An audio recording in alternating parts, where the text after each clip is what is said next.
हाँ जी, CA final के सभी स्टूडेंट्स, क्या हाल चाल।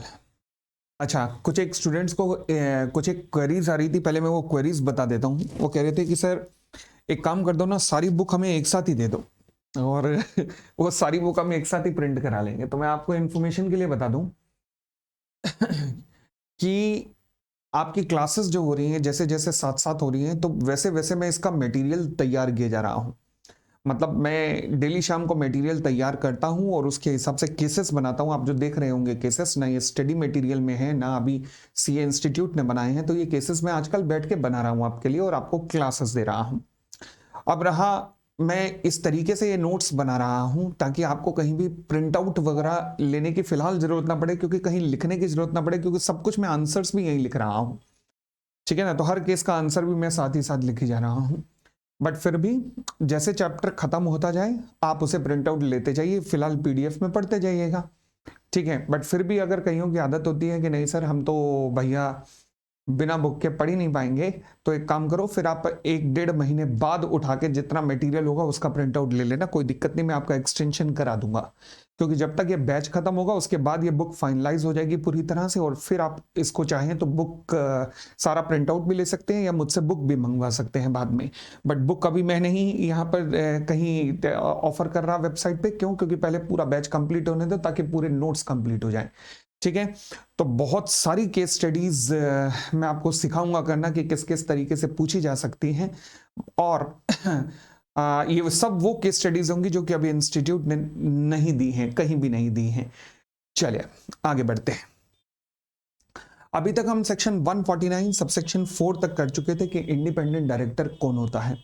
तो हमने कहा जी इंडिपेंडेंट डायरेक्टर की रिक्वायरमेंट क्या है। लिस्टेड कंपनी में 1/3 और बाकी अदर स्पेसिफाइड कंपनी जो कि रूल नंबर 4 के अंदर आती हैं उनको 2 इंडिपेंडेंट डायरेक्टर रखने की जरूरत होती है। यहां तक का हम रंगारंग कार्यक्रम देख चुके थे।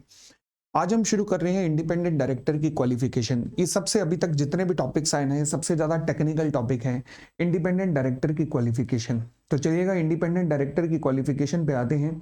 सेक्शन 149 सबसेक्शन 6 इंडिपेंडेंट डायरेक्टर के बारे में बताता है कि इंडिपेंडेंट डायरेक्टर कौन हो सकता है। क्या कहता है जी टॉपिक, जरा देखिएगा।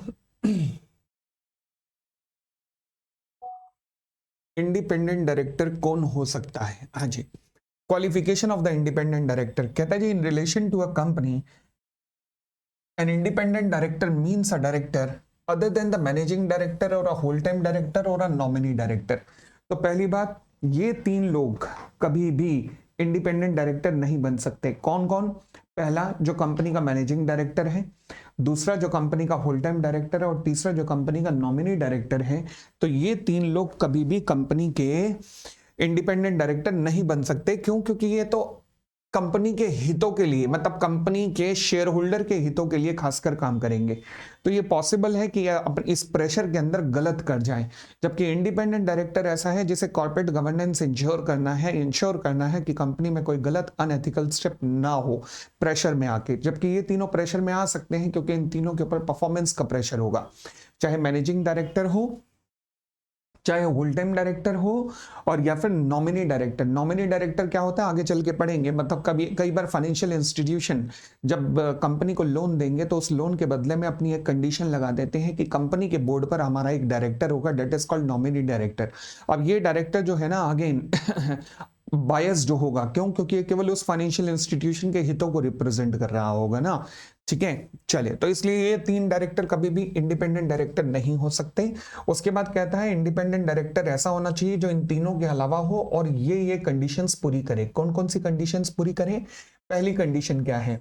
Who in the opinion of the board, who in the opinion of the board is a person of integrity, मतलब ईमानदार हो और जिसके पास रेलेवेंट एक्सपीरियंस हो, रेलेवेंट एक्सपर्टाइज हो एंड रेलेवेंट, ये क्वेश्चन मार्क कहां से आ गया? रेलेवेंट एक्सपीरियंस हो एंड एक्सपर्टाइज हो। अच्छा जी, किसके ओपिनियन में होना चाहिए? ये बोर्ड के ओपिनियन में, मतलब इंटीग्रिटी, एक्सपर्टाइज एंड एक्सपीरियंस। अब गवर्नमेंट कंपनी के केस में कहता है कि ये जो बोर्ड है ना, गवर्नमेंट कंपनी के केस में बोर्ड नहीं देखा जाएगा। गवर्नमेंट कंपनी के केस में इसे कंसर्न मिनिस्ट्री से देखा जाएगा या कोई department of the central government से देखा जाएगा जो कि administrative in-charge of the company है। फॉर एग्जांपल अगर मैं सेल के लिए इंडिपेंडेंट डायरेक्टर देख रहा हूं तो फिर मिनिस्ट्री ऑफ स्टील जो है वो ये देखेगी ठीक है ना। मैं भेल के लिए देख रहा हूं, BHEL के लिए, तो मिनिस्ट्री ऑफ हैवी इंडस्ट्री वो ये देखेगी। नेक्स्ट पॉइंट, अब आते हैं बी पॉइंट पर। हाँ जी, अब क्या कहता है, कहता है अगर आप इंडिपेंडेंट डायरेक्टर बनना चाहते हो तो प्लीज मेक श्योर आप कंपनी के प्रमोटर नहीं होने चाहिए। अच्छा, न केवल कंपनी, उसने कहा कंपनी के ऑब्लिग, एसोसिएट के ऑब्लिग, सब्सिडरी के ऑब्लिग, होल्डिंग के। ओ माय गॉड, कैश, हमने शॉर्ट में से कैश लिख दिया, यानी कि कंपनी, एसोसिएट, ध्यान रहेगा, लिखने की जरूरत नहीं है आपको ये चीज, सब्सिडरी इतनी बार आएगी ये टर्म आगे ध्यान ही रहेगी, होल्डिंग, यानी कि आप इन सब के प्रमोटर नहीं होने चाहिए, चाहे पास्ट की बात कर लो या प्रेजेंट की बात कर लो, ना आप प्रमोटर हैं ना थे इन कंपनीज के, कंपनी, एसोसिएट, सब्सिडरी, होल्डिंग में, ठीक है, तभी आप इंडिपेंडेंट डायरेक्टर बन सकते हो। थर्ड, आप इंडिपेंडेंट डायरेक्टर नहीं बन पाओगे अगर आप रिलेटिव हो। अच्छा, रिलेटिव हो, किसके रिलेटिव हो, प्रमोटर के या फिर डायरेक्टर के। किसके प्रमोटर या डायरेक्टर, चाहे कंपनी के, चाहे एसोसिएट के, चाहे सब्सिडरी के, चाहे होल्डिंग के, चाहे कंपनी, एसोसिएट, सब्सिडरी, होल्डिंग के जो प्रमोटर हैं या डायरेक्टर हैं, आप उनके रिलेटिव हैं अगर। अच्छा, रिलेटिव कब देखना है, वर्तमान में, आज की डेट में आप रिलेटिव हैं, अब वो वर्तमान में हैं, ये मुझे इस चीज को देखना है। प्रमोटर कब देखना है, वर्तमान या पास्ट दोनों में, और रिलेटिव कब देखना है, वर्तमान में, क्लियर, प्रेजेंट में। ठीक हो गई इतनी बात, और आगे बढ़ते हैं। थर्ड पॉइंट थोड़ा सा टेक्निकल है, क्या कहता है, आप इंडिपेंडेंट डायरेक्टर नहीं बन सकते अगर आपका कोई भी पेक्यूनरी रिलेशन या ट्रांजैक्शन हुआ है। अच्छा, लॉ मेकर्स ने टर्म्स तो ऐसे डाली है ना, जैसे कि मतलब पता नहीं कितना ज्ञान देने जा रहे हो, वाह, पेक्यूनरी रिलेशन, ट्रांजैक्शन। अबे तो इन वर्ड्स को, जब इतनी वर्ड्स को आपने लिखा ऐसे हैवीवेट वर्ड्स को, तो फिर उसकी महिमा भी गानी थी, उनके बारे में कुछ और भी डिटेल देनी थी, दी तो है नहीं। तो अल्टीमेटली चाहे रिलेशनशिप हो या ट्रांजैक्शन हो, इन दोनों ने एक ही मान लिया इन दोनों को, जबकि ऐसा होता नहीं है। रिलेशनशिप और ट्रांजैक्शन में फर्क होता है। फर्क कैसे होता है, फॉर एग्जांपल, मैंने कहा जी मैं सेल्फ पेस्ड एग्जाम की एक क्लास, केवल पहली क्लास जो है वो यूट्यूब पे लूंगा। अब कई बच्चे जिन्होंने अभी देखना था कि ये एग्जाम भी पढ़ा जाता है क्या, तो आ गए यूट्यूब पे देखने के लिए, बस एक क्लास हुई, खत्म हो गया, इसे कहते हैं एक ट्रांजैक्शन हुई। परंतु मैंने कहा जी मैं 5 क्लासें या फिर पूरा बैच यूट्यूब पे लूंगा, है नहीं ऐसा, मगर सुन लेना, हाँ, तो मैंने कहा कि मैं पूरा बैच यूट्यूब पे लूंगा। अब जब तुम पहली क्लास लेने के लिए आए तो तुम्हें पता था कि दूसरी भी होगी, दूसरी लेने आए तो तुम्हें पता था तीसरी भी होगी, यानी कि जब आप रोज आ रहे हो तो आपको पता है अगली क्लास भी होगी। तो इसका मतलब आपके और मेरे बीच में अब एक रिलेशनशिप हो गई है। रिलेशनशिप का मतलब सीरीज ऑफ ट्रांजैक्शन, क्या, series of transaction. A single transaction is called as transaction, but a series of transaction is called as relationship. Okay, तो आप पढ़िएगा अब, बट हालांकि इन दोनों वर्ड्स में फर्क है, बट लॉ मेकर ने जब यहां पर लॉ बनाया, क्लॉज नंबर सी बनाया, तो फिर इन दोनों के बीच में कोई खास फर्क रखा नहीं है, दोनों को एक ही मान लिया भाई साहब। हे भगवान, हे मां, माता जी, चले जी, तो क्या किया जा सकता है, कहता जी आप इंडिपेंडेंट डायरेक्टर नहीं बन सकते अगर आपका पेक्यूनरी रिलेशन है या ट्रांजैक्शन है, रेमुनरेशन को छोड़कर। अच्छा, पेक्यूनरी वर्ड का मतलब क्या होता है, पेक्यूनरी वर्ड का मतलब होता है पैसा, मॉनेटरी, यानी कि अगर आपका मॉनेटरी कोई भी रिलेशन है या ट्रांजैक्शन है, अच्छा किसके साथ, कंपनी के साथ, एसोसिएट के साथ, सब्सिडरी के साथ, होल्डिंग के साथ, या फिर उनके प्रमोटर या डायरेक्टर्स के साथ, कोई भी पेक्यूनरी रिलेशन या ट्रांजैक्शन है कंपनी, एसोसिएट, सब्सिडरी, होल्डिंग या फिर उनके प्रमोटर या डायरेक्टर्स के साथ, कितना कितना, 1 रुपए का भी, लॉ कहता है ना ना ना, hold on, hold on, exceeding 10% of his total income. Word है, काश होता इट्स, तो मैं कंपनी की इनकम देखता, बट वर्ड है हिज, तो जो प्रपोज इंडिपेंडेंट डायरेक्टर है मैं उसकी इनकम देखूंगा। Exceeding 10% of his total income कब देखनी है, या तो पिछले 2 साल में कभी भी, या फिर करंट ईयर में कभी भी, पिछले 2 साल में कभी भी, या करंट ईयर में कभी भी। एक बार अच्छे से गो थ्रू करना जरा इसे दोबारा। आप इंडिपेंडेंट डायरेक्टर नहीं बन सकते अगर आपका पेक्यूनरी रिलेशन या ट्रांजैक्शन है किसके साथ, कंपनी के साथ, एसोसिएट के साथ, सब्सिडरी के साथ, होल्डिंग के साथ, या उनके प्रमोटर ऑब्लिक डायरेक्टर्स के साथ। अब ये जब हम पेक्यूनियरी ट्रांजैक्शन करेंगे ना, तो वो जो इंडिपेंडेंट डायरेक्टर को रेम्युनरेशन मिल रही है कंपनी से, उसे कंसीडर नहीं किया जाएगा, उसे पेक्यूनियरी ट्रांजैक्शन या रिलेशनशिप नहीं माना जाएगा। अच्छा, फिर कब देखनी है हमने? पिछले 2 साल में, पिछले 2 साल में कभी भी, या करंट ईयर में भी। अच्छा, कोई अमाउंट है, हाँ, कितना? Exceeding 10% of his total income. Total income clear हो गई इतनी बात?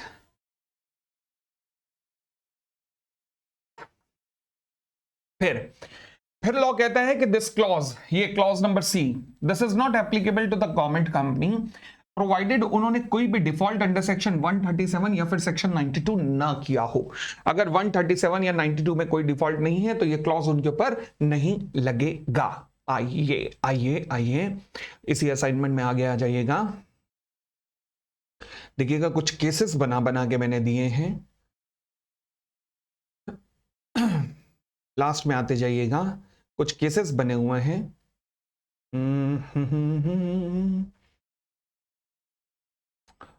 8, 9,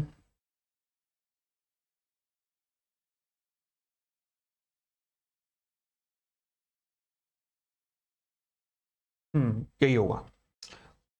केस नंबर 10, केस नंबर 10 पे आ जाइएगा। केस नंबर 10 आ जाओ जी फटाफट, केस नंबर 10 के ऊपर। चलो जी शुरू करें पढ़ना। क्या कहता है, जरा पढ़ना शुरू कीजिएगा मेरे साथ। कहता है जी, over the last couple of years the following were the details of transaction between Mr. J and A Limited for the year 21-22। अच्छा, for the year 21-22। ये मेरे लिखने में प्रॉब्लम नहीं है, जो केस बनाया है ये इनफैक्ट आज ही बनाया मैंने केस अभी। Following were the details of transaction between J and A Limited। ठीक है, ये मैं आपको सही करके भेज दूंगा।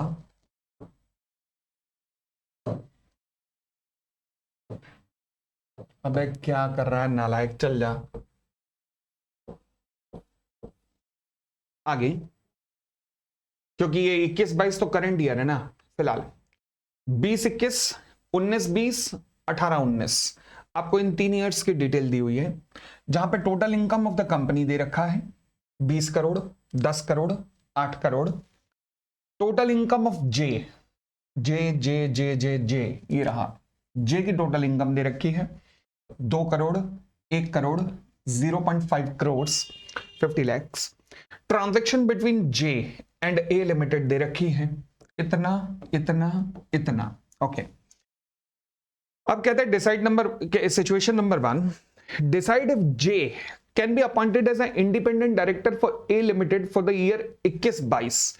हाँ, यहां लिखना था 21-22, ये ठीक है।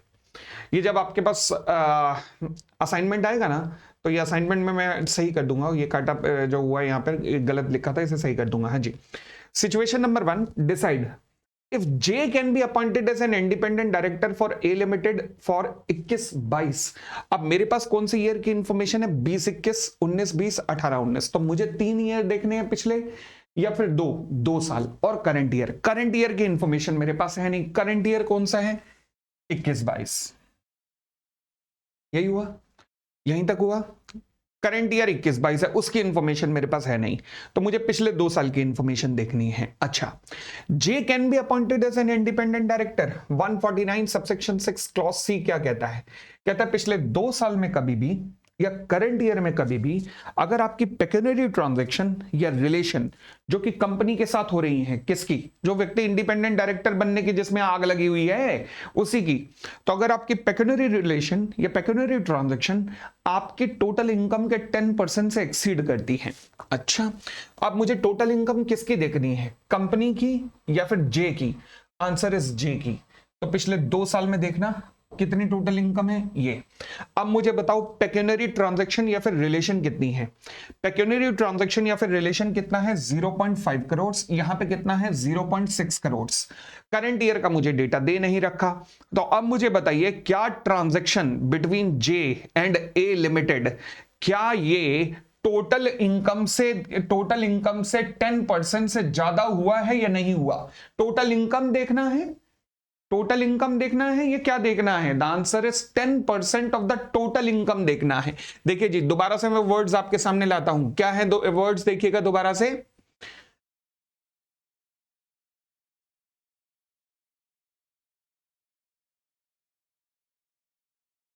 लो जी, 10% ऑफ टोटल इनकम, किसकी इनकम? हिज टोटल इनकम, मतलब जो व्यक्ति इंडिपेंडेंट डायरेक्टर बनने जा रहा है उसकी इनकम। ठीक है, ध्यान रहेगा। आइएगा, अब आइएगा केस पर वापस आइएगा। लो जी,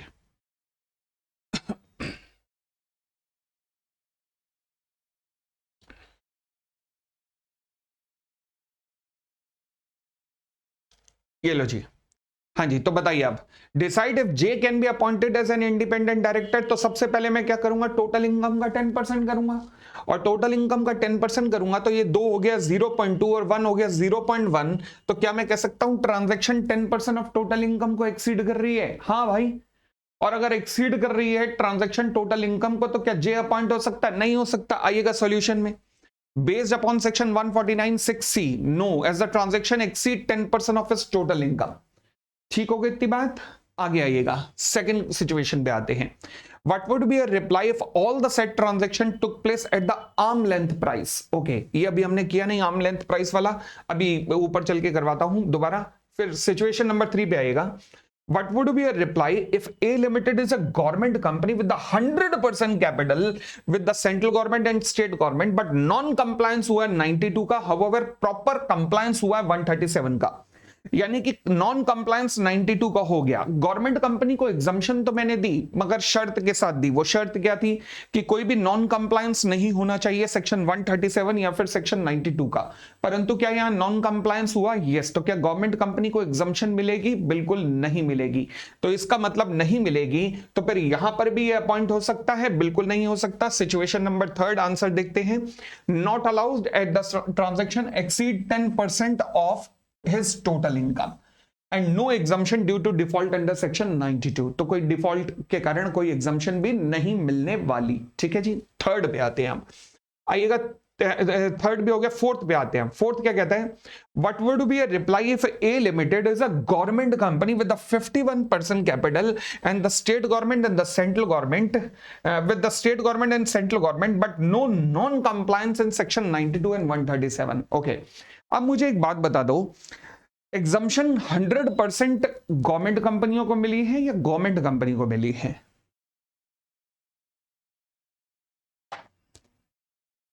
वर्ड है गवर्नमेंट कंपनी को, तो यानी कि गवर्नमेंट कंपनी होना जरूरी है। 100% गवर्नमेंट कंपनी की तो रिक्वायरमेंट ही नहीं थी। ठीक है ना, उसको भी मिल जाएगी, बट 137 और 92 तो कंप्लाई करना पड़ेगा ना। तो यानी कि गवर्नमेंट कंपनी भी एग्जम्पशन क्लेम कर सकती है। 51% पे गवर्नमेंट कंपनी बनते हो। तो गवर्नमेंट कंपनी क्या होती है? जहां पर सेंट्रल गवर्नमेंट या स्टेट गवर्नमेंट कम से कम 51% होल्ड करती है।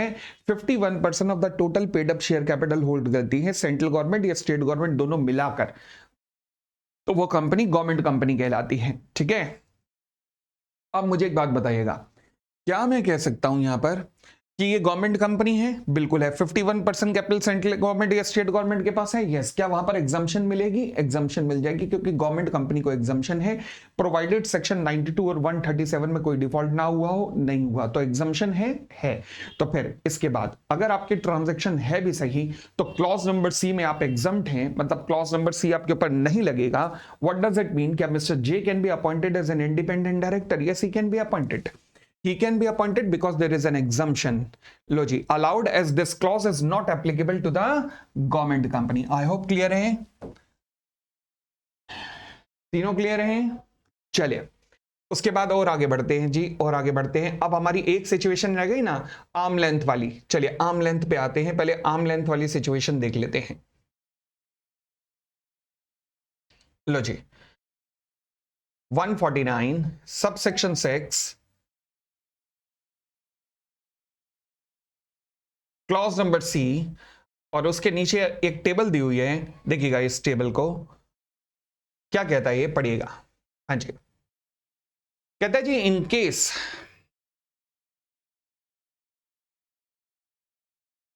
a transaction entered into by an independent director with the company concerned is at par. Is at par का मतलब मार्केट प्राइस पे है, कोई डिस्काउंट नहीं है, no special discount.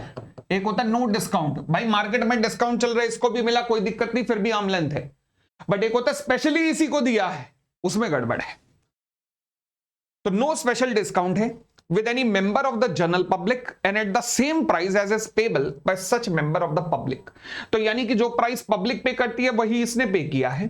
It would not attract the bar of pecuniary relation under section 149(6)(c) and therefore an independent director will not be said to have a pecuniary relationship। तो यानी कि बड़ी सीधी सी बात है कि अगर आपके पास अगर आपकी पेक्यूनरी रिलेशनशिप है भी सही, परंतु वो आर्म लेंथ बेसिस पे है, मुझे कोई दिक्कत नहीं है, मुझे कोई भी दिक्कत नहीं है। क्लियर हो गई इतनी बात? तो अब हमारे पास सिचुएशन नंबर 2 पेंडिंग थी, आइएगा सिचुएशन नंबर 2 पे पेंडिंग थी, तो वो आइए पेंडिंग सिचुएशन देख लेते हैं। सिचुएशन नंबर 2, लो जी, सिचुएशन नंबर 2।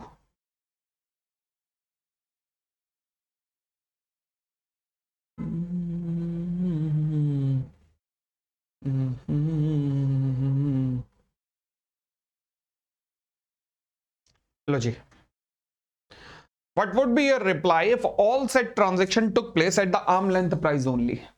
तो अगर आर्म लेंथ प्राइस पे सारी ट्रांजैक्शन होती हैं तो क्या कहेंगे, क्या इंडिपेंडेंट डायरेक्टर बन सकता, फिर जितनी मर्जी ट्रांजैक्शन या रिलेशनशिप हो मुझे इससे कोई फर्क नहीं पड़ता। तो इसका मतलब है सिचुएशन नंबर 2, आंसर देख लीजिएगा, अपॉइंटमेंट अलाउड है, यस अपॉइंटमेंट अलाउड है, कोई भी दिक्कत नहीं है, कोई भी दिक्कत नहीं है। तो ये हमने पढ़ा section 149 subsection 6 clause number C. अब हम आते हैं इससे भी थोड़े खतरनाक वाले क्लॉज पे, 149 सबसेक्शन 6 क्लॉज नंबर डी आएगा, क्लॉज नंबर डी की तरफ आते हैं। क्लॉज नंबर डी, ये कौन सा क्वेश्चन था? क्वेश्चन नंबर 10 था ना? Question number 10।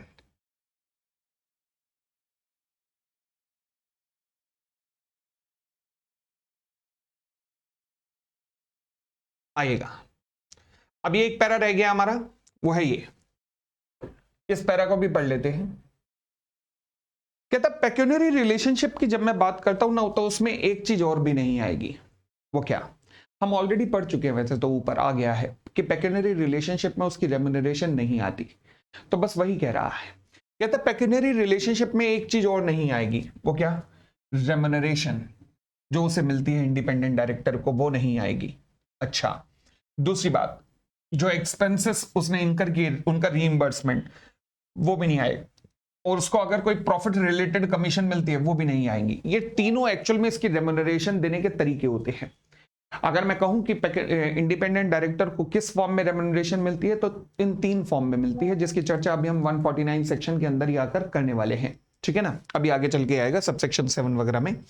तो फिलहाल हम ऊपर भी ऑलरेडी पढ़ चुके हैं कि जब मैं पेक्यूनरी रिलेशनशिप की चर्चा करता हूं तो उसके अंदर कुछ चीजें नहीं आती, क्या? अदर देन रेम्युनरेशन, मतलब रेम्युनरेशन पार्ट नहीं मानी जाती। फॉर एग्जांपल, अगर मान लीजिए इंडिपेंडेंट डायरेक्टर को रेम्युनरेशन रिकवर होनी है, रिसीव होनी है कंपनी से, तो वो पेक्यूनरी रिलेशन या ट्रांजैक्शन के अंदर नहीं आएगा। ठीक है, तो इसी नोट को और ज्यादा इलेबोरेट करके लिख दिया, लिखने की जरूरत नहीं थी, ये मिनिस्ट्री ऑफ कॉर्पोरेट अफेयर्स के द्वारा दिया गया है, तो इसकी जरूरत नहीं थी। खैर, पहले वाला अच्छा क्लॉज था जिसमें कहा गया कि आर्म लेंथ पे होगा तो कोई दिक्कत नहीं है। फिलहाल अब मैं आता हूं क्लॉज नंबर डी के ऊपर। क्लॉज नंबर डी कहता है relative of independent director not allowed. Oh my God, ये क्या कह दिया अब इसने? देखो, अभी तक तो जिस व्यक्ति को इंडिपेंडेंट डायरेक्टर अपॉइंट होना था उसकी बात हो रही थी, चाहे क्लॉज नंबर ए में हो इंटीग्रिटी की, एक्सपर्टाइज की, ये वाली बात हो, क्लॉज नंबर बी के अंदर प्रमोटर्स की बात हो, या फिर बी के डबल आई के अंदर रिलेटिव ऑफ द डायरेक्टर्स या प्रमोटर की बात हो, सी में चाहे पेक्यूनरी इंटरेस्ट की बात हो, हर जगह किसके बारे में बात कही गई, किसके ऊपर रेस्ट्रिक्शन लगाई गई? उस व्यक्ति के ऊपर जो कि इंडिपेंडेंट डायरेक्टर बनना चाहता है। तो उसी की इंटीग्रिटी की जरूरत थी, उसी का प्रमोटर होना जरूरी नहीं था, उसी का रिलेटिव ऑफ प्रमोटर होना जरूरी नहीं था, उसी का पेक्यूनरी रिलेशनशिप होना जरूरी नहीं था। अब आता है क्लॉज डी। अब ये कहता है कि भैया जो व्यक्ति इंडिपेंडेंट डायरेक्टर बनना चाह रहा है, जो भी व्यक्ति इंडिपेंडेंट डायरेक्टर बनना चाह रहा है, उसके रिलेटिव के ऊपर रेस्ट्रिक्शन लगाता है। हे भगवान, उसके रिलेटिव के बारे में कहता है रिलेटिव ऑफ जो प्रपोज इंडिपेंडेंट डायरेक्टर है वो कुछ नहीं कर सकता। क्या? वो सिक्योरिटी होल्ड नहीं कर सकता, वो इंटरेस्ट नहीं रख सकता। किसमें? कंपनी में, एसोसिएट में, सब्सिडरी में, होल्डिंग में। अच्छा, ड्यूरिंग 2 प्रीसीडिंग ईयर और करंट ईयर, चाहे पिछले 2 साल की बात करो या करंट ईयर की बात करो, वो कोई भी सिक्योरिटी और इंटरेस्ट कंपनी में, एसोसिएट में, सब्सिडरी में या होल्डिंग में होल्ड नहीं कर सकता। ओके, नहीं कर सकता।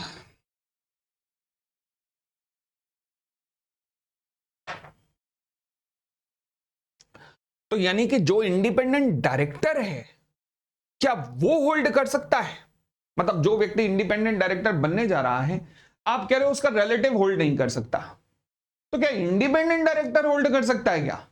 देखो, इंडिपेंडेंट डायरेक्टर की अगर मैं बात कहूं कि वो होल्ड कर सकता है कि नहीं, तो उसकी चर्चा ना क्लॉज ई के अंदर की गई है। क्लॉज ई वो सिक्योरिटी की बात करता है। देखिएगा, आता हूं क्लॉज नंबर ई के ऊपर भी। ये रहा ई का आई, ई का डबल आई ए, ई का डबल आई बी, ई का ट्रिपल आई। यहां लिखा है आप नहीं होल्ड कर सकते 2% और more of the voting power of the company.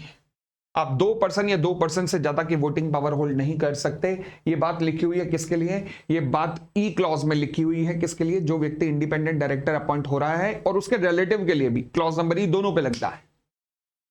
Okay, तो अब क्लॉज नंबर डी के सब क्लॉज नंबर 1 पे वापस आ जाओ। बहुत टेक्निकल टॉपिक है ये, तो इसलिए ध्यान से समझना। हाँ जी, डी के क्लॉज नंबर आई पे वापस आ जाओ। तो ये किसकी बात करता है? रिलेटिव की।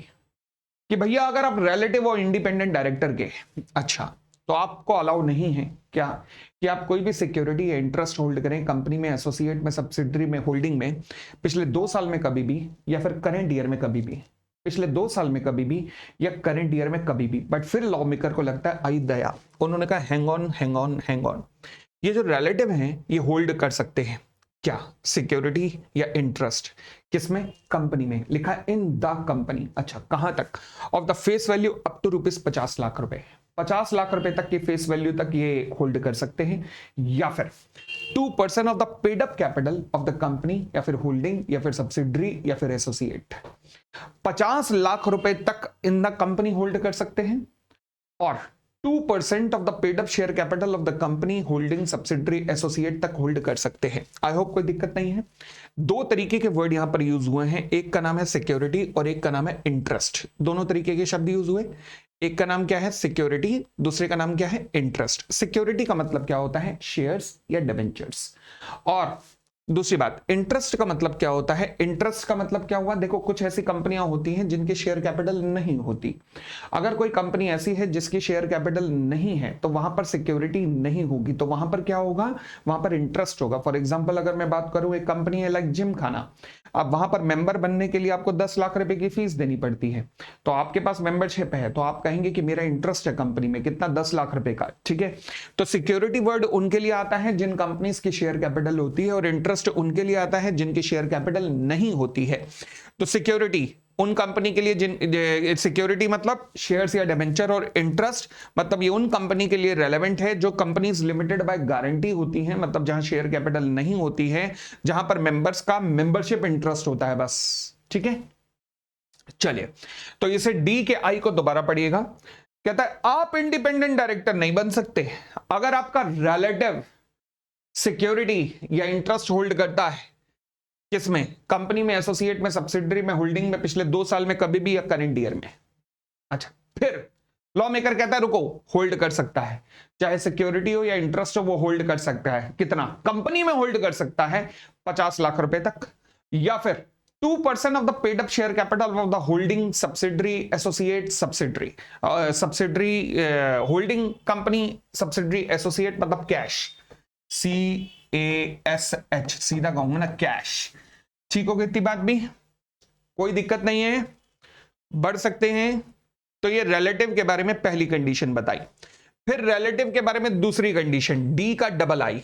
अच्छा, कहता है जी आप इंडिपेंडेंट डायरेक्टर नहीं बन सकते अगर आपका जो रिलेटिव है वो इंडेप्टेड है। इंडेप्टेड मतलब उसने पे करना है, इंडेप्टेड है। अच्छा, किसको?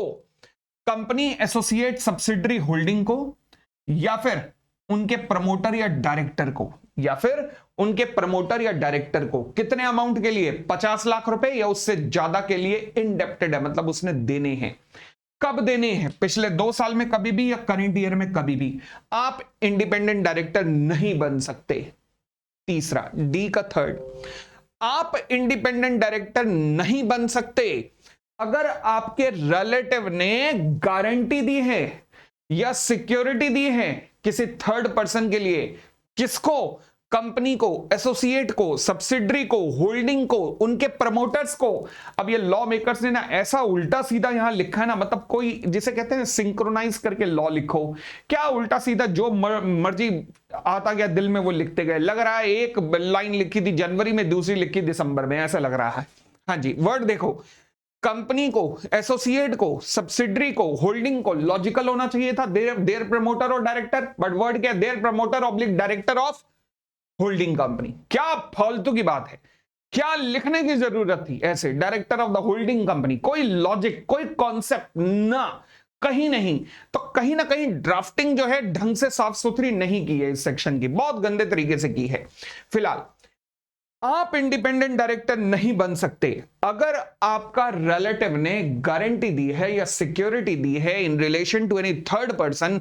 किसको दी है गारंटी या सिक्योरिटी, या तो कंपनी को, या एसोसिएट को, या सब्सिडरी को, या होल्डिंग को, या फिर उनके प्रमोटर्स को, या फिर director of the holding company को। कितनी गारंटी दी है, 50 लाख रुपए या 50 लाख रुपए से ऊपर की गारंटी दी है पिछले 2 साल में कभी भी या करंट ईयर में कभी भी।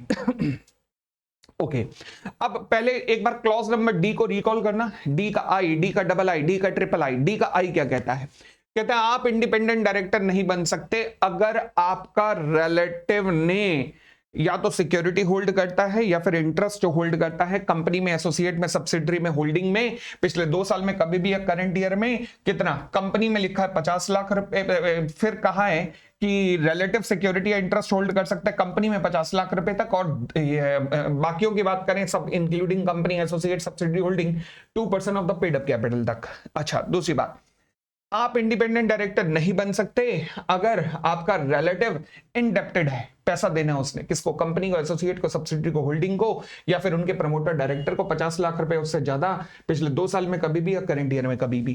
थर्ड, आप इंडिपेंडेंट डायरेक्टर नहीं बन सकते अगर आपका रिलेटिव ने या तो गारंटी दी है, सिक्योरिटी दी है in relation to any third person to the company, associate, subsidiary, holding और देयर प्रमोटर या फिर director of the holding company, 50 lakh रुपए उससे ऊपर की गारंटी या फिर सिक्योरिटी दी है। क्लॉज नंबर 4 अब कहता है आप इंडिपेंडेंट डायरेक्टर नहीं बन सकते अगर आपके रिलेटिव का कोई भी पेक्यूनरी ट्रांजैक्शंस या फिर रिलेशन रहा है, कोई भी पेक्यूनरी ट्रांजैक्शन या रिलेशन रहा है किसके साथ, कंपनी, एसोसिएट, सब्सिडरी, होल्डिंग के साथ। अच्छा, for 2% of its gross turnover और टोटल इनकम सिंगली और in combination with the transaction referred to in sub clause I, double आई और ट्रिपल आई। ये जो ऊपर ट्रांजैक्शन दी गई है ना, आई, डबल आई, ट्रिपल आई, इनको जोड़ लेना। ये तो तीनों ट्रांजैक्शन स्पेसिफिक ट्रांजैक्शन है, एक में सिक्योरिटी की बात है, दूसरे में इंडेप्टनेस की बात है, तीसरे में गारंटी की बात है, और इनके अलावा और भी कोई ट्रांजैक्शन हो वो क्लॉज नंबर डी के अंदर कवर हो गई, कोई भी पेक्यूनरी ट्रांजैक्शन। तो क्लॉज नंबर डी कहता है आई, डबल आई, ट्रिपल आई और कोई भी और पेक्यूनरी ट्रांजैक्शन उनका टोटल कर लो। कर लिया। फिर कहता है अगर मान लीजिए अब टोटल करके जो पेक्यूनरी ट्रांजैक्शन हो रही है कंपनी के साथ, एसोसिएट के साथ, सब्सिडरी के साथ या होल्डिंग के साथ, वो अगर 2% ऑफ द ग्रॉस टर्नओवर या फिर टोटल इनकम को एक्सीड कर रही है और ये ट्रांजैक्शन किसकी हो रही है, आपके रिलेटिव की, तो आप इंडिपेंडेंट डायरेक्टर नहीं बन सकते। बाप रे। Clause number D, clause number D,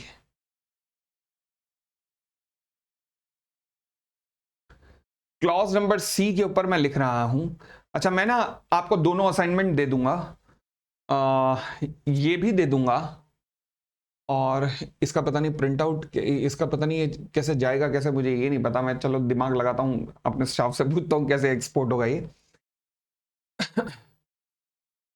अगर इसकी जरूरत पड़ेगी तो दे दूंगा, आप कहोगे तो मुझे बता देना। मुझे फिलहाल मैं देखता हूं एक्सपोर्ट कैसे होता है, मुझे इसमें पता नहीं नोट 5 में कैसे होता है एक्सपोर्ट। बट फिलहाल क्लॉज नंबर सी पे बेस्ड था क्वेश्चन नंबर 10। अब क्लॉज नंबर डी पे बेस्ड है। आइएगा इससे अगला question, question number 11। Question number 11।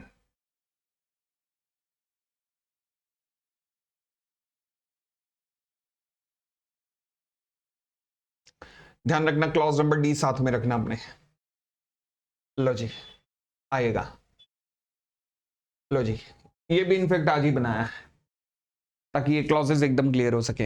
हाँ जी, क्वेश्चन नंबर 11 कहता है decide if Ram can be appointed as an independent director with the following details in A limited in 21-22। Okay, company is having a paid up share capital of 100 crore. Company, तो हम company की बात कर रहे हैं जिसकी पेड अप कैपिटल कितनी है, 100 करोड़ रुपए है। फिर उसके बाद कहता है कि एच लिमिटेड जो कि होल्डिंग कंपनी है उसकी पेड अप कैपिटल कितनी है, 200 करोड़ रुपए। ये होल्डिंग कंपनी की पेड अप कैपिटल है कितनी है, 200 करोड़ रुपए। ओके, फिर उसके बाद कहता है कि वाइफ ऑफ राम, वाइफ किस में आती है, रिलेटिव में आती है। ध्यान रखना रिलेटिव की डेफिनेशन हालांकि हम आगे चल के पढ़ेंगे, 188 से पहले आएगी। Relative wife of Ram is holding in A limited. A limited क्या है, कंपनी है। ए लिमिटेड में paid up share capital hold करती है अप टू रुपीज 1.50 करोड़। भाई साहब अगर आप गौर करो तो लिखा हुआ है कि रिलेटिव होल्ड कर सकता है, रिलेटिव होल्ड कर सकता है पेड अप कैपिटल 50 लाख रुपए तक और 2% of paid up capital of company या एसोसिएट या सब्सिडरी या होल्डिंग। अब यहां पर मामला थोड़ा सा फंस रहा है। वो कैसे फंस रहा है, आप होल्ड करते हो कंपनी में 1.50 करोड़, 1.50 करोड़ आप होल्ड करते हो, तो क्या मैं कह सकता हूं 50 लाख की जो लिमिट है वो तो ब्रीच हो गई। 50 लाख की लिमिट तो ब्रीच हो गई ना, जो आपकी 50 लाख रुपए की लिमिट थी, क्योंकि आप कंपनी में कितनी सिक्योरिटी होल्ड कर सकते हो, 50 लाख रुपए तक, यही लिखा था 50 लाख रुपए की पेड अप कैपिटल। तो यहां पर पेड अप कैपिटल कितनी हो गई, 1.50 करोड़ जो रिलेटिव होल्ड कर रहा है कंपनी के अंदर। ठीक है, हालांकि 2% वाला क्लॉज, सर 2% वाले क्लॉज में तो बच गए, मगर एक क्लॉज तो उड़ गया ना भाई। रिलेटिव अगर कंपनी में होल्ड करता है 50 लाख रुपए, 50 लाख रुपए तक होल्ड कर सकता है, या फिर 2% of the paid up capital hold कर सकता है, तो फिर तो मेरे लिए तो कोई भी क्लॉज उड़ा तो वो तो उड़ गया। तो यानी कि क्या रिलेटिव अगर 50 लाख रुपए मैंने कहा और 1.5 करोड़ रुपए होल्ड कर रहा है तो क्या दिक्कत हो गई, यस, क्योंकि 50 लाख रुपए से ज्यादा हो गया तो क्या ये अलाउ है, नहीं। तो आप इंडिपेंडेंट डायरेक्टर बन सकते हो, नहीं बन सकते, आप इंडिपेंडेंट डायरेक्टर नहीं बन सकते। आंसर देख लीजिएगा, not allowed as holding in the company exceed 50 lakh, 149(6) DI। ठीक है जी, अब वापस आते हैं, आइए situation number 2। Company is having a paid up share capital 100 crore, holding company की पेड अप कैपिटल है 200 crore. Wife of Ram is holding in H limited, H मतलब होल्डिंग कंपनी में कितना, paid up capital of 2.10 crore. अच्छा, सबके सामने है कैश में लिखा है कंपनी और एसोसिएट और होल्डिंग और सब्सिडरी। तो और का मतलब है मुझे इंडिविजुअल देखना है, सबको टोटल नहीं करना। यहां पे भी पेज फंसा हुआ है, ठीक है ना। तो बहुत गहराई वाला सेक्शन है, बहुत गहराई वाला, पता नहीं क्या खा के बनाया था इन्होंने। सिंपल सा लिख देते यार, लिमिट का कोई सिंक्रोनाइजेशन करते ना, पता नहीं क्या दुश्मनी निकाली है इन्होंने। हाँ जी, wife of Ram holding company में 2.10 होल्ड करती है, होल्डिंग कंपनी की पेड अप कैपिटल है 200 करोड़, 200 करोड़ की पेड अप कैपिटल है, हर केस अलग अलग है, तो 2% तक होल्ड कर सकती है होल्डिंग में। भाई कंपनी में लिखा 50 लाख रुपए और 2%, दोनों कंडीशंस देखनी है, पूरी होनी चाहिए। बट वहां पे क्या लिखा है, यहां पर क्या लिखा है, wife of Ram is holding N H limited, paid up capital कितनी, 2.10 करोड़। तो 2%, अब होल्डिंग आ गया तो होल्डिंग में 2% देखना है, तो 2% ऑफ 200 करोड़ यानी कि 4 करोड़, 4 करोड़ तक आप होल्ड कर सकते हो, 4 करोड़ तक। आपने तो केवल 2.10 करोड़ होल्ड किया है, तो कोई दिक्कत है नहीं, कोई दिक्कत नहीं है। तो फिर क्या हुआ, आंसर क्या होगा, allowed as the holding in the holding company is less than 2%। ठीक है जी, बढ़ सकते हैं आप, बढ़ सकते हैं यहां भी। चलो जी, थर्ड पे आते हैं, थर्ड पे हाँ, company is having a paid up share capital of rupees 100 crore. H limited is having paid up share capital of rupees 200 crore. Wife of Ram is holding in A limited, company में होल्ड कर रही है paid up capital up to rupees 10 lakh and H limited में hold कर रही है 50 lakh. Company में 10 लाख बच गया, होल्डिंग में 50 लाख यहां भी बच गया, दोनों को जोड़ना है नहीं, तो बात बन गई। तो यानी कि क्या अपॉइंटमेंट वैलिड है? बिल्कुल वैलिड है, क्योंकि रिलेटिव होल्ड कर रहा है कंपनी में 50 लाख रुपए से नीचे, होल्डिंग में 2% से नीचे, अलाउड। तो एज द वर्ड और is used in between company holding subsidiary और एसोसिएट। ठीक है जी, और आगे बढ़े, फोर्थ देखिएगा। Fourth, company is having a paid up share capital of 100 crore, H limited that is holding company is having a paid up share capital of 200 crore and Ram is holding in A limited of paid up. ये तो हो गया ना, situation number 4 तो हो गई ना। अच्छा, रिपीटिशन हुआ क्या? ओके, सिचुएशन नंबर 5 पे आएगा। ओहो नहीं नहीं, रिपीटिशन नहीं हुआ, क्या कर रहा है यार पोपली, वाइफ ऑफ राम लिखा है, यहां पर राम लिखा है। हाँ, अब देखिएगा, Ram is holding in A limited of paid up capital up to 10 lakh and the H limited of rupees 50 lakh. Okay,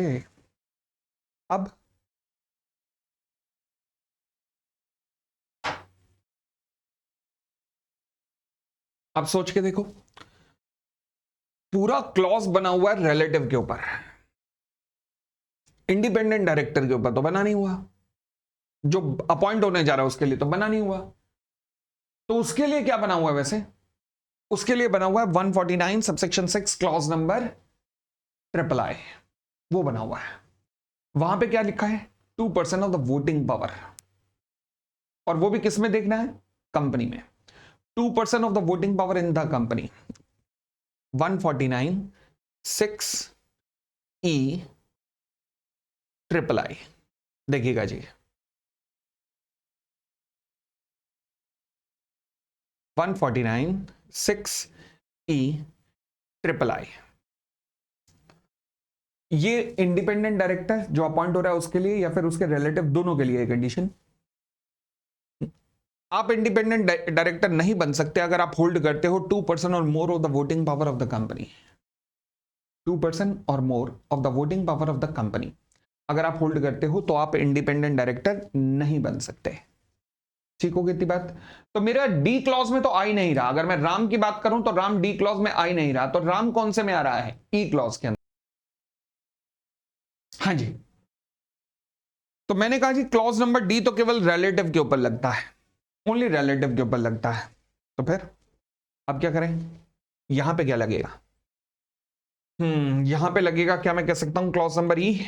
yes, clause number ई में कितना आप होल्ड नहीं कर सकते? 2% और more of the voting power of the company आप होल्ड नहीं कर सकते। जो व्यक्ति इंडिपेंडेंट डायरेक्टर अपॉइंट हो रहा है ना, उसके बारे में कहा है। बाकी कहीं भी पूरे पूरे इस सेक्शन के अंदर कहीं भी वोटिंग पावर या फिर शेयर्स होल्ड करने की बात जो प्रपोज कर रहा है इंडिपेंडेंट डायरेक्टर, उसके लिए कहीं लिखी नहीं है उन्होंने, कहीं भी नहीं लिखी। क्लॉज नंबर ए में इंटीग्रिटी वगैरह कहा गया, क्लॉज नंबर बी में आपको कहा गया प्रमोटर्स, फिर रिलेटिव ऑफ द प्रमोटर या डायरेक्टर्स की बात की गई, फिर पेकेंडरी इंटरेस्ट या रिलेशनशिप की बात की गई, ट्रांजैक्शंस की बात की गई, फिर रिलेटिव के ऊपर आ गए। ठीक है ना? क्लॉज नंबर ई में जो प्रपोज हो रहा है वो प्लस रिलेटिव दोनों की चर्चा है। क्लॉज नंबर ई के अंदर दोनों की चर्चा है। तो अब वापस आते हैं, आएगा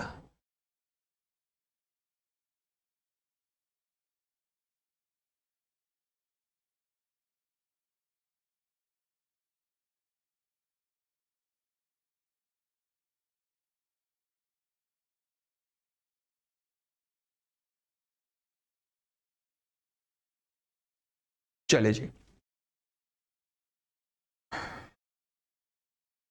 क्या लिखता है जी? क्वेश्चन नंबर 11,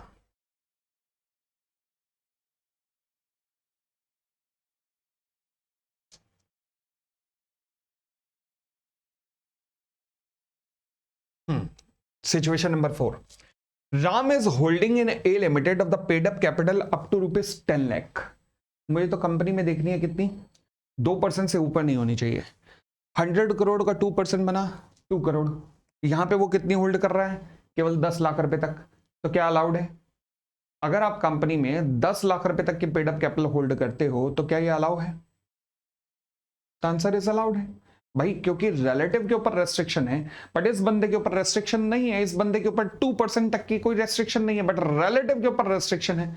अच्छा ऐसा क्यों सर, ऐसा किस लिए किया गया? बड़ा लॉजिकल भी है कि यार इस चीज में मैं कोई ऑब्जेक्शन नहीं रेज करूंगा। क्यों? क्योंकि देखो ऐसा होता है कि कई बार आप इंडिपेंडेंट डायरेक्टर बन गए, उसके बाद आपको कंपनी के कई रहस्य पता होते हैं, रहस्य पता होने के कारण आप अपने रिलेटिव को इन्वेस्ट करवा सकते हो, तो इसलिए रिलेटिव के मामले में बहुत सख्त है लॉ मेकर्स, बहुत ही सख्त हैं।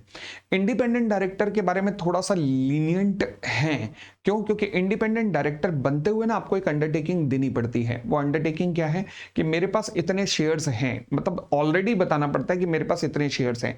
अब उसके बाद आप ले नहीं सकते शेयर, फर्दर शेयर नहीं ले सकते। क्यों? क्योंकि आपको हर साल अंडरटेकिंग ये देनी पड़ती है, और अगर आप शेयर्स अगले आपके इस तरीके से बढ़ते जा रहे हैं तो फिर इनसाइडर ट्रेडिंग के अंदर आप फंस जाओगे।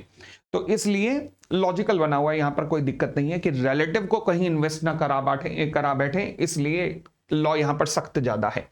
फिलहाल क्या कहता है? कहता है Ram is holding in A limited, paid up capital कितनी? 10 लाख रुपए। तो 100 करोड़ का 2% बनता है 2 करोड़। 2 करोड़ तक तो राम होल्ड कर सकता है ए लिमिटेड में, यस, उसमें कोई दिक्कत नहीं है।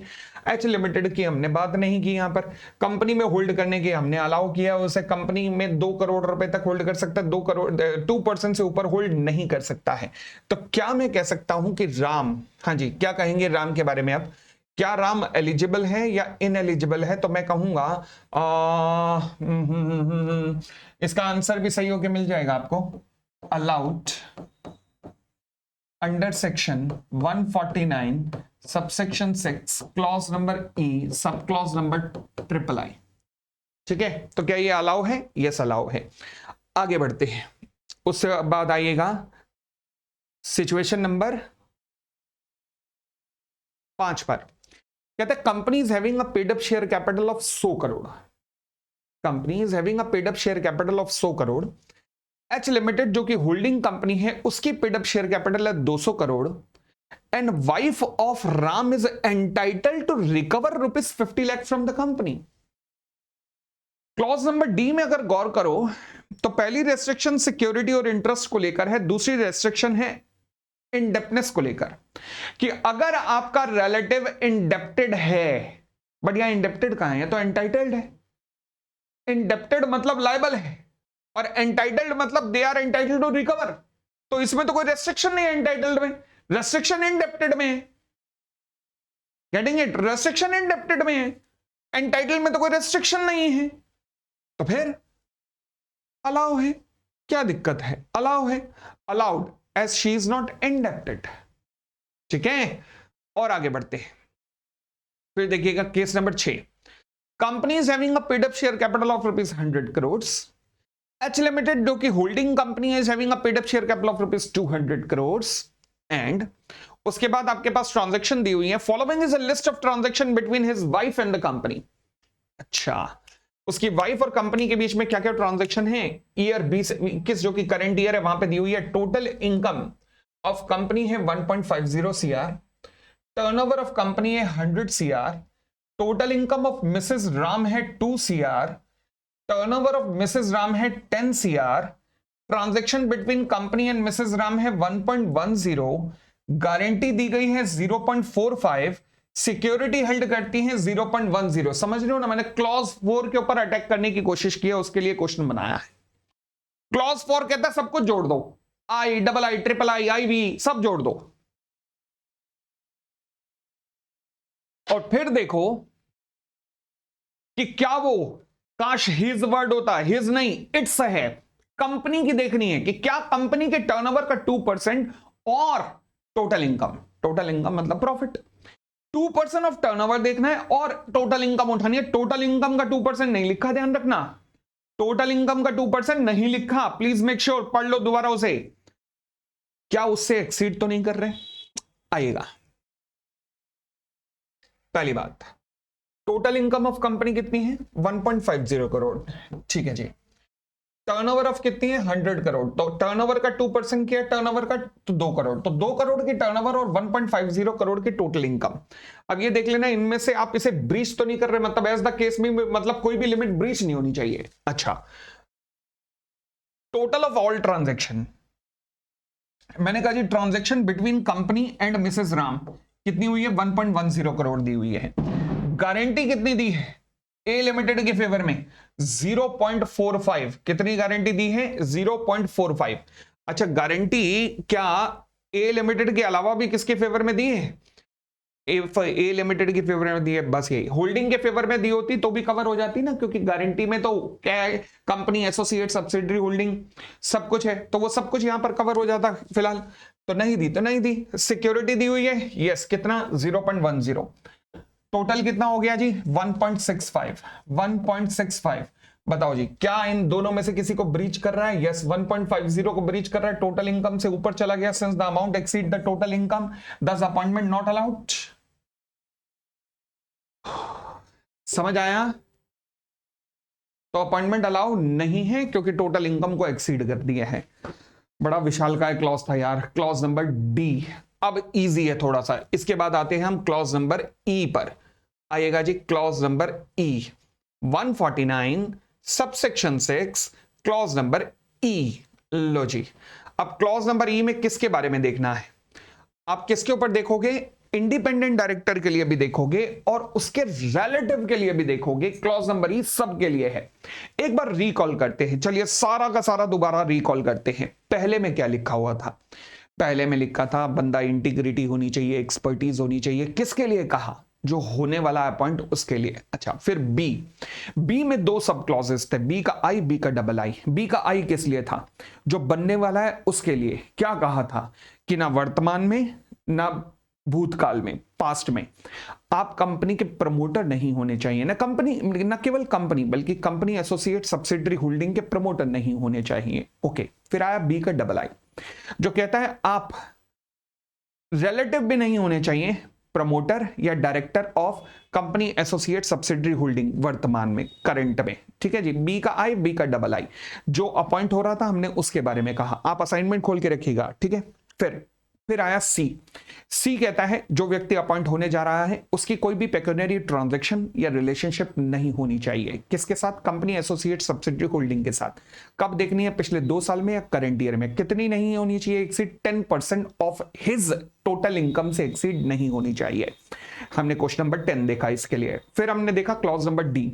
क्लॉज नंबर डी लगता है कि जो इंडिपेंडेंट डायरेक्टर अपॉइंट हो रहा है उसके लिए नहीं, उसके रिलेटिव के लिए देखना पड़ेगा। ओके, तो जो इंडिपेंडेंट डायरेक्टर अपॉइंट हो रहा है उसके रिलेटिव के लिए, पहली बात, वो रिलेटिव होल्ड नहीं करेगा, चाहे सिक्योरिटी हो या इंटरेस्ट हो। किसमें? चाहे कंपनी में, एसोसिएट में, सब्सिडरी में, होल्डिंग में नहीं होल्ड करेगा पिछले 2 साल में कभी भी। अच्छा, परंतु फिर लॉ में करने का होल्ड कर सकता है। क्या? पेड अप कैपिटल 50 लाख रुपए तक या 2% of the paid up capital of company, associate, holding, subsidiary hold कर सकता है। मुझे कोई दिक्कत नहीं है। कौन? रिलेटिव। फिर आया डबल आई, वो कहता है आपका रिलेटिव होल्ड नहीं कर सकता, इंडेप्टेड नहीं हो सकता। किसको? कंपनी को, एसोसिएट को, सब्सिडरी को, होल्डिंग को। वो इंडेप्टेड नहीं हो सकता है। ठीक है, इंडेप्टेड नहीं हो सकता है। थर्ड, फिर कहता है आपका जो रिलेटिव है, आप इंडिपेंडेंट डायरेक्टर बनने वाले हो, जो आपका रिलेटिव है उसने गारंटी भी ना दी हो। अच्छा, गारंटी भी ना दी हो, किसको गारंटी ना दी हो? कंपनी को, एसोसिएट को, सब्सिडरी को, होल्डिंग को, किसी थर्ड पार्टी के रिलेशन में कोई गारंटी ना दी हो। अच्छा, कितनी गारंटी? 50 लाख या 50 लाख रुपए से ऊपर। तो डी के डबल आई और डी के ट्रिपल आई दोनों में अमाउंट कितना है? इनडेप्टनेस के लिए, गारंटी के लिए कितना अमाउंट है? 50 लाख या 50 लाख से ऊपर, तो आप इनएलिजिबल हो जाओगे। फिर डी का आईवी आया कि आपका रिलेटिव, जो आपका रिलेटिव है, आप इंडिपेंडेंट डायरेक्टर बनने जा रहे हो, आपका रिलेटिव की अगर मैं बात करूं तो आपके रिलेटिव की सारी ट्रांजैक्शन कंपाइल कर लो।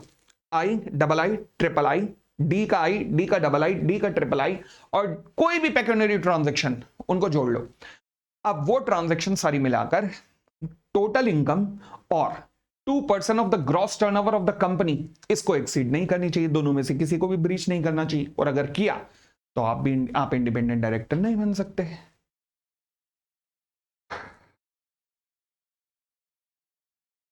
है मजेदार? चलिए, अब आते हैं क्लॉज नंबर ई के ऊपर। इंडिपेंडेंट डायरेक्टर जो आप बनने जा रहे हो या फिर आपका रिलेटिव, दोनों के बारे में बताया है। जो इंडिपेंडेंट डायरेक्टर बनने जा रहा है वो या फिर उसका रिलेटिव। ओके, क्या नहीं अलाउड नहीं है? क्या पोजीशन होल्ड करें? किसकी? केएमपी की या फिर एम्प्लॉय की? आप पोजीशन केएमपी की या फिर एम्प्लॉय की होल्ड नहीं कर सकते। कहां पे? कंपनी में, एसोसिएट में, सब्सिडरी में, होल्डिंग में। अच्छा, पिछले 3 साल में कभी भी या फिर करंट ईयर में होल्ड्स और हैज हेल्ड, पिछले 3 साल में कभी भी होल्ड की हो, नहीं चलोगे फिर भी, या फिर आज भी होल्ड करते हो केएमपी की या एम्प्लॉय की position company, associate, subsidiary, holding में, नहीं चलेगा। फिर उसके बाद फिर दया आई और कहा relative who is an employee, relative जो कि एम्प्लॉय है, restriction shall not apply for the employment during preceding 3 financial year. ओह, फिर लॉ कहता है कि कोई दिक्कत नहीं, कोई दिक्कत नहीं। अगर मान लीजिए आपका रिलेटिव पिछले 3 साल में कभी एम्प्लॉय रहा है, रिलेटिव आपका पिछले 3 साल में, restriction shall not apply for the employment during preceding 3 year. पहले तो लिखा जी प्रीसीडिंग 3 ईयर में अगर आप एम्प्लॉय हो या केएमपी हो या वर्तमान में हो, नहीं बन सकता, नहीं बन सकते। अगर आप या आपके रिलेटिव कभी भी एम्प्लॉय या केएमपी हैं। फिर कहा एम्प्लॉय पे मुझे कोई दिक्कत नहीं, अगर पिछले 3 साल में कोई भी एम्प्लॉय रहा है आपका रिलेटिव तो मुझे कोई दिक्कत नहीं है। आप अगर एम्प्लॉय रहे पिछले 3 साल में, मुझे दिक्कत है। आप अगर केएमपी रहे पिछले 3 साल में, मुझे दिक्कत है। आप अगर आज केएमपी है, मुझे दिक्कत है। आपका रिलेटिव अगर आज एम्प्लॉय है, अगर आपका रिलेटिव आज केएमपी है तो मुझे दिक्कत है। ठीक है जी, चलिए आगे। फिर आता है डबल आई ए, ई डबल आई ए। ओके, आप इंडिपेंडेंट डायरेक्टर नहीं बन सकते। दोबारा, आप इंडिपेंडेंट डायरेक्टर नहीं बन सकते अगर आप एम्प्लॉय हैं, पार्टनर हैं, प्रोपराइटर है किसी फर्म के जो कि ऑडिटर के रूप में काम करती है या सीएस या सीएमए के रूप में काम करती है। किसके लिए? आप एम्प्लॉय हैं, पार्टनर हैं, प्रोपराइटर हैं किसी फर्म के जो कि ऑडिटर या सीएस या सीएमए के रूप में काम करती है। किसमें? कंपनी में, एसोसिएट में, सब्सिडरी में या फिर होल्डिंग के लिए सर्विसेज देती है। अच्छा, तो आप नहीं बन सकते। और आप एम्प्लॉय या पार्टनर या प्रोपराइटर कब हैं? पिछले 3 साल में कभी भी या वर्तमान में कभी भी। अगर आप हैं तो आप इंडिपेंडेंट डायरेक्टर नहीं बन सकते। उसके बाद आप इंडिपेंडेंट डायरेक्टर नहीं बन सकते अगर आप या आपका रिलेटिव एम्प्लॉय है, पार्टनर है, प्रोपराइटर है। किसका? किसी लीगल या कंसल्टिंग फर्म का जो सर्विसेज देती है कंपनी के लिए, एसोसिएट के लिए, सब्सिडरी के लिए, होल्डिंग के लिए। ओके, वर्तमान में या फिर पिछले 3 साल में कभी भी। अब यहां पर एक लिमिट डाल दी गई, कितना? हैविंग ट्रांजैक्शन ऑफ 10% और more of the turnover of the firm during the 3 immediate financial year. यानी कि ये जो फर्म है इसकी 10% और मोर ऑफ टर्नओवर को एक्सीड करने वाला अगर आपकी ट्रांजैक्शन रही है, एम्प्लॉय के रूप में, पार्टनर के रूप में, प्रोपराइटर के रूप में, अगर आपने काम किया किसी ऐसी लीगल फर्म या कंसल्टिंग फर्म में जो कि कैश को अपनी सर्विसेज देती है या देती थी पिछले 3 साल में, और इनके टर्नओवर का 10% से ज्यादा की ट्रांजैक्शन हुई है पिछले 3 साल में, कभी भी आप इंडिपेंडेंट डायरेक्टर नहीं बन सकते। इतना कुछ ध्यान कैसे रहेगा सर? वैसे तो केसेस के द्वारा ध्यान रहेगा, ये केसेस रिकॉल कर जाओगे तो काफी कुछ ध्यान रहेगा।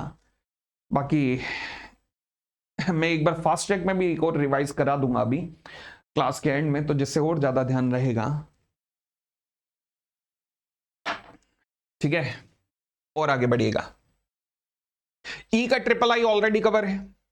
आप इंडिपेंडेंट डायरेक्टर नहीं बन सकते अगर आप या आपका रिलेटिव 2% और more of the voting power of the company hold करता है।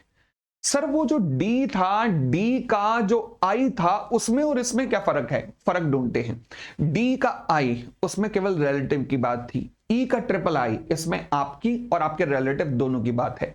डी का आई उसमें बात की गई थी कंपनी के अंदर पेड अप कैपिटल 50 लाख या फिर कंपनी, एसोसिएट, सब्सिडरी, होल्डिंग में पेड अप कैपिटल 2% से ज्यादा। पेड अप कैपिटल में इक्विटी प्लस प्रेफरेंस दोनों आते हैं, बट यहां पर वर्ड वोटिंग पावर है। वोटिंग पावर में नॉर्मली इक्विटी शेयर्स आती है, प्रेफरेंस को नॉर्मली वोटिंग पावर नहीं मिलती। फिर डी का आई वहां पर कंपनी, एसोसिएट, सब्सिडरी, होल्डिंग सब लिखा है। ई का ट्रिपल आई यहां पर केवल कंपनी लिखा है। ठीक है, आगे बढ़े, चलिए। फिर आता है ई का आई बी। ओके, मैं आईवी क्यों पुकार रहा हूं, क्योंकि मैं 4 नहीं बोलता। 4 जब बोलूंगा ना तो मुझे ध्यान रहेगा नंबर 4। जैसे मैंने E4 लिखा तो वो तो गलत है, ठीक है ना, तो इसलिए मैं ई का आईवी इस तरीके से बोलता हूं। चलिए आप इंडिपेंडेंट डायरेक्टर नहीं बन सकते अगर आप या आपका रिलेटिव सीईओ है, डायरेक्टर है, किसका, किसी एनपीओ नॉन प्रॉफिट ऑर्गेनाइजेशन का, अगर उस एनपीओ की 25% या उससे ज्यादा जो रेसिप्ट है, 25% या उससे ज्यादा जो रेसिप्ट है वो कहां से आती है, कंपनी से या फिर प्रमोटर डायरेक्टर से आती है, ओके, ऑफ द कंपनी से आती है, और उसकी होल्डिंग सब्सिडरी और एसोसिएट से आती है। इन तीनों को जोड़ के देखना है, ऐसा लॉ मेकर ने लिखा है। Company promoter oblique director of company और उनकी होल्डिंग और सब्सिडरी और एसोसिएट, इस तरीके से देखना है।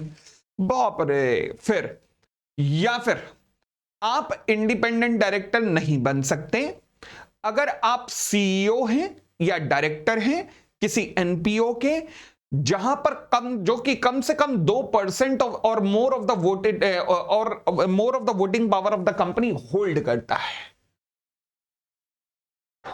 तो आप इंडिपेंडेंट डायरेक्टर नहीं बन सकते। क्लॉज नंबर ई का आईवी आएगा। क्वेश्चन नंबर हम करते हैं 12। Question number 12। अब मैं सारे एक बार रिकॉल करा दूंगा फास्ट ट्रैक में, अभी एक बार सबके ऊपर गाना गा दूंगा एक बार, तो सुन लेना एक बार। लो जी, ई का 12। और जब भी आप पेपर देने जा रहे होगे ना तो ये लास्ट वाला जो है ना, ये लास्ट वाला, इसको सुनते जाइएगा। जिस दिन भी आप पेपर देने जा रहे होंगे तो लास्ट वाले को ध्यान से सुन लीजिएगा।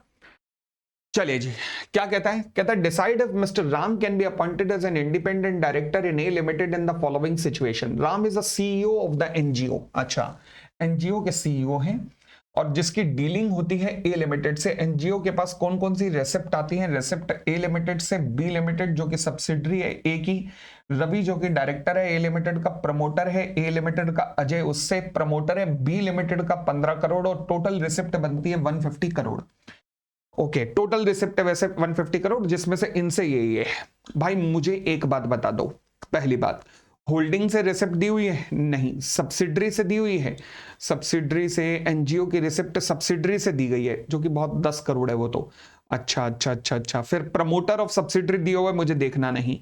फिर मुझे ए लिमिटेड दिखाओ, मुझे ए लिमिटेड का डायरेक्टर दिखाओ, और मुझे बी लिमिटेड मत दिखाओ, मुझे ए लिमिटेड का प्रमोटर, सॉरी, ए लिमिटेड का प्रमोटर दिखाओ। ये मुझे ये 3 दिखा दो, ए लिमिटेड कंपनी, ए लिमिटेड का प्रमोटर और ए लिमिटेड का डायरेक्टर। मुझे 3 दिखा दो।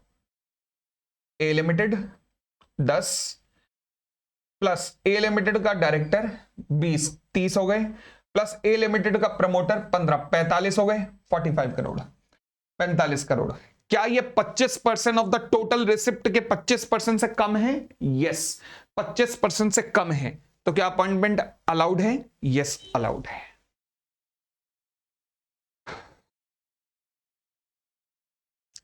तो ये था जी पूरे का पूरा 149 सबसेक्शन 6। आइए एक बार फास्ट ट्रैक में रिकॉल करें, फटाफट ऐसे करके रिकॉल करते। चलिए आंखें बंद करके अब सत्संग की तरह सुनिएगा।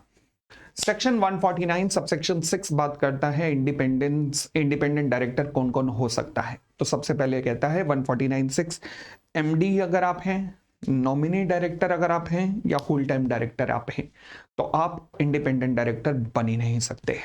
उसके बाद फिर 149(6) अपने आप को क्लॉजेस में डालता है। Clause number A B C D E F तक जाता है। सबसे पहले ए क्लॉज कहता जी इंडिपेंडेंट डायरेक्टर ऐसा होना चाहिए जो पर्सन ऑफ इंटीग्रिटी हो, एक्सपर्टाइज हो, एफिशिएंसी हो। ये कौन देखेगा? In the opinion of board. परंतु गवर्नमेंट कंपनी की बात आते ही ये कौन देखेगा? कंसर्न मिनिस्ट्री या फिर कंसर्न डिपार्टमेंट जिसके अंडर कंपनी काम करती है। क्लॉज नंबर बी, बी के दो क्लॉजेस हैं, बी का आई, बी का डबल आई। बी का आई कहता है आप इंडिपेंडेंट डायरेक्टर नहीं बन सकते अगर आप प्रमोटर हैं या रहे हैं, प्रमोटर हैं या रहे हैं कभी भी, किसके, कंपनी, एसोसिएट, सब्सिडरी या होल्डिंग के। फिर आप इंडिपेंडेंट डायरेक्टर नहीं बन सकते अगर आप रिलेटिव हैं या तो प्रमोटर के या डायरेक्टर के ऑफ, प्रमोटर या director of company, associate, subsidiary, holding. वर्तमान देखना है, रिलेटिव वर्तमान में देखना है, और प्रमोटर पास्ट या प्रेजेंट दोनों में देखना है। अब आते हैं सी पे, सबसेक्शन 6 149 सबसेक्शन 6 क्लॉज नंबर सी।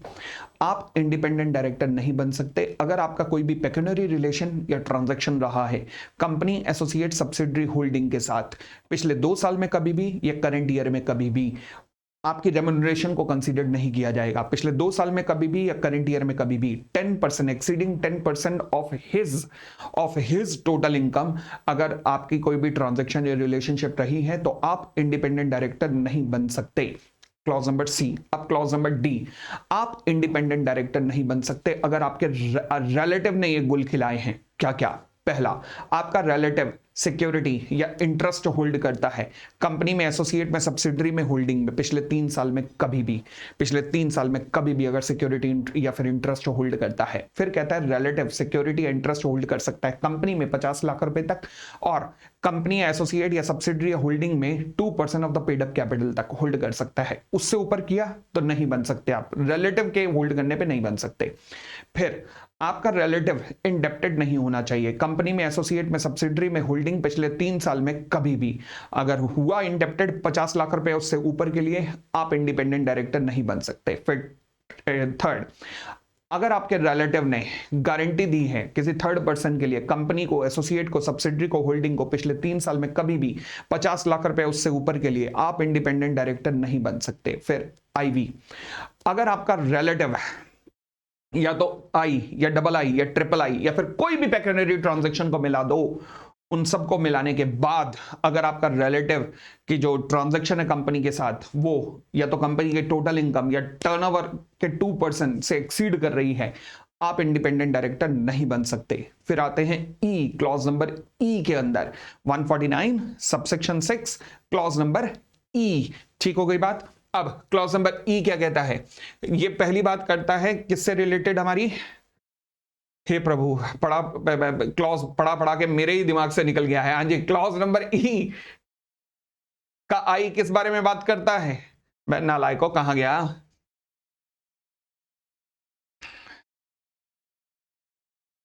लो जी, आप इंडिपेंडेंट डायरेक्टर नहीं बन सकते अगर आप या आपका रिलेटिव, अगर आप या आपका रिलेटिव या तो केएमपी है या फिर एम्प्लॉय है, किसमें, कंपनी में, एसोसिएट में, सब्सिडरी में, होल्डिंग में पिछले 3 साल में कभी भी। फिर आगे कहता है आपका रिलेटिव अगर पिछले 3 साल में कभी भी एम्प्लॉय है, कोई दिक्कत नहीं है। फिर ई का डबल आई के 2 क्लॉजेस हैं, डबल आई के 2 क्लॉजेस, पैरा ए पैरा बी। हाँ जी, डबल आई का ए, आप इंडिपेंडेंट डायरेक्टर नहीं बन सकते अगर आपका आप या आपके रिलेटिव या तो एम्प्लॉय रहे हैं या पार्टनर रहे हैं या प्रोपराइटर रहे हैं किसी ऑडिट फर्म में, किसी सीएस फर्म में या फिर किसी cost accountant, cost and management firm में जो कि सर्विसेज देती रही है कंपनी को, एसोसिएट को, सब्सिडरी को, होल्डिंग को पिछले 3 साल में कभी भी, आप इंडिपेंडेंट डायरेक्टर नहीं बन सकते। फिर डबल आई के आगे पैरा बी, आप इंडिपेंडेंट डायरेक्टर नहीं बन सकते अगर आप या आपका रिलेटिव, आप या आपका रिलेटिव पिछले 3 साल में कभी भी किसी ऐसी लीगल फर्म में एम्प्लॉय रहा है, पार्टनर रहा है, प्रोपराइटर रहा है, लीगल फर्म में, कंसल्टिंग फर्म में जो कि कंपनी को, एसोसिएट को, सब्सिडरी को, होल्डिंग को सर्विसेज देती रही है, और जो सर्विसेज जो अमाउंट उसका आता है वो उसकी जो टर्नओवर है ये फर्म की, उसके 10% से ज्यादा है, 10% से ज्यादा है, टर्नओवर के 10% से ऑफ द फर्म से ज्यादा है। फिर आता है ई का ट्रिपल आई, आप इंडिपेंडेंट डायरेक्टर नहीं बन सकते अगर आप या आपका relative more than 2% of the voting power of the company hold करता है। क्लॉज नंबर ई, ये हुआ क्लॉज नंबर ई का आईवी। आप इंडिपेंडेंट डायरेक्टर नहीं बन सकते अगर आप या तो सीईओ हैं या फिर डायरेक्टर हैं किसके, किसी एनपीओ के, वो एनपीओ जिसकी कम से कम 25% ऑफ द रेसिप्ट है वो कंपनी से, प्रमोटर, डायरेक्टर से आती है, और, या फिर होल्डिंग या सब्सिडरी या एसोसिएट से आती है, या फिर वो एनपीओ कम से कम 2% of the voting power hold करता है, किसमें, कंपनी के अंदर। कंपनी के अंदर वो एनपीओ होल्ड करता है 2% ऑफ द वोटिंग पावर। तो हमने कौन कौन से इस पे क्वेश्चन किए, question number 10, question number 11 and question number 12 हमने इस पर बेस्ड किए। ठीक हो गई इतनी बात, चलो जी।